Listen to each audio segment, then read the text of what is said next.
Humans are social beings even if you don't like people. Our brains and our bodies crave the safety that comes from being around someone or ideally people that you trust. Loneliness, which is not the same thing as taking space for yourself, stresses our nervous systems out and it leads to a state of feeling chronically unsafe. A lot of physical disorders are actually being made worse because we feel chronically unsafe deep in our core. And also, feeling chronically unsafe has negative psychological effects as well.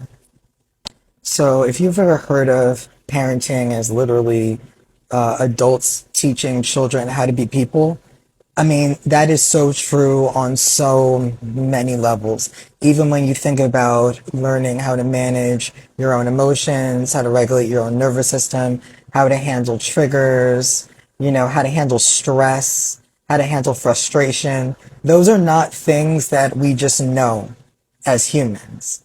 Those are all things that we have to be taught.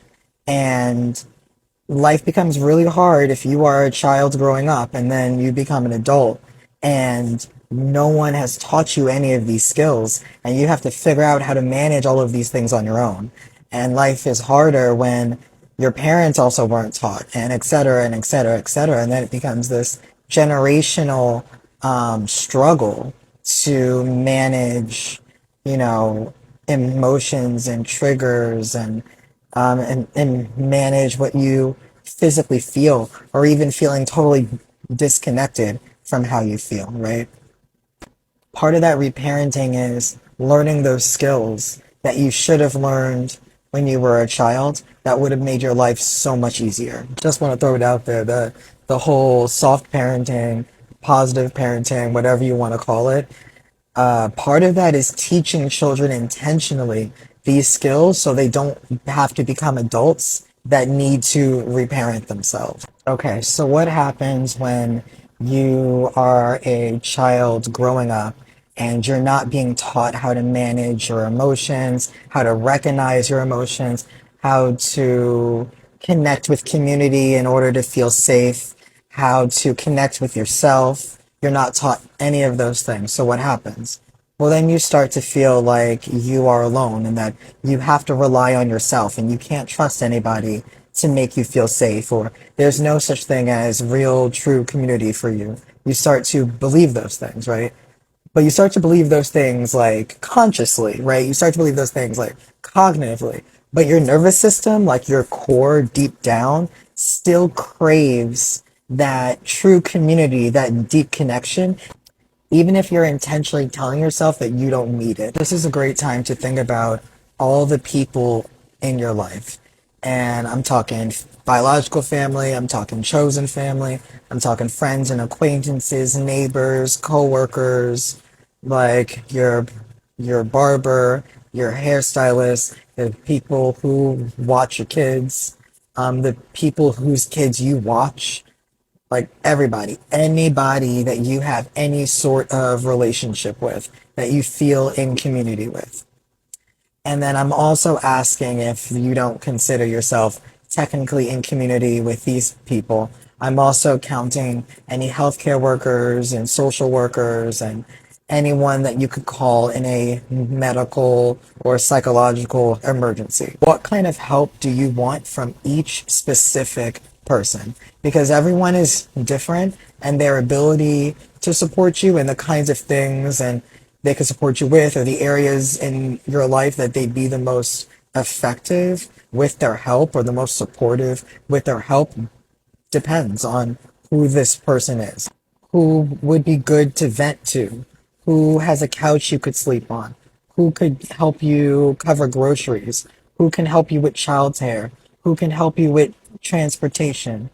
If your community is fairly small and or you are still in the process of growing your community, because making connections with people, especially in adulthood, is very hard. So if you're still in the process of working on that, which is totally fine, then what are the social supports in your area or the community organizations that you trust?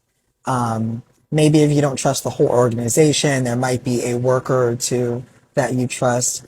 Ask around your community, ask around the internet, see what people are saying about the local organizations and the community-based healthcare organizations in your area, and try to choose some, because you might need to go to more than one, even though I'm not supposed to say that. Try to choose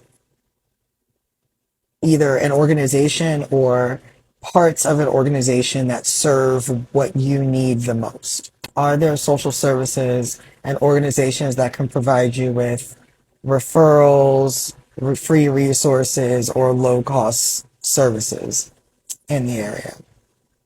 It really doesn't hurt to look. If you already have a therapist or a social worker, ask them to help you look. Therapists and social workers tend to have more access to information about what's going on in your area than you would think. I'm usually only engaging with emergency services in a crisis scenario. And one of the major things that I personally and professionally try to avoid is getting to a place where there's a crisis. So I do a lot of prevention and a lot of harm reduction stuff on the front end to avoid scenarios where emergency services has to be even interacted with. Do you and your trusted community have a protocol lined up for when crises happen? Because it's life. Crises happen. And most importantly, does everybody know their part, and are they able to move when the time comes? I'm not saying run drills on your friends, but I'm just saying, right? Does everyone know their part? And is everybody ready to play their part when or if the time ever occurs? So that's pretty much safety planning 101. I might add more to this, or might talk about more specific scenarios. If any of you are interested, please feel free. Reminder that these videos and my comments are not therapy, and they're not me engaging in a therapeutic relationship with anybody. This is me literally sharing free counseling and therapy information with y'all.